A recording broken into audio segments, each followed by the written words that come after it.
চিরদিন কাহারো সমান নাহি যায়, আজকে যে রাজাধিরাজ কাল সে ভিক্ষা চায়। কাজী নজরুল ইসলামের অনেক লেখার মধ্যে জানি না কেন এই দুটি লাইন আমার মনে আজও গেঁথে আছে। তো নমস্কার বন্ধুরা, আমি মল্লিকা, সবাইকে জানাই মন থেকে ওয়েলকাম। আজকের কাজটি পুরোটাই ক্লের ওপরে কয়েকটা গোলাপ ফুল বানানোর চেষ্টা করেছি।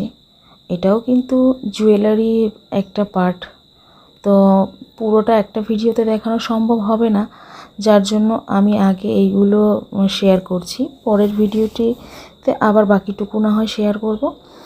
আর এই যে রোজ পেটাল যে বানাতে গেলে যে পাপড়িগুলো, এগুলো কিন্তু রুটি বেলতে যদি আমরা আঁকা বাঁকা করি সমস্যা নেই, কিন্তু এইগুলো কিন্তু যতটা গোল হবে ততটাই সুন্দর হবে। কিন্তু এই কাজটি করে না আমি খুব একটা স্যাটিসফাইড না, কারণ প্রথমবার করেছি।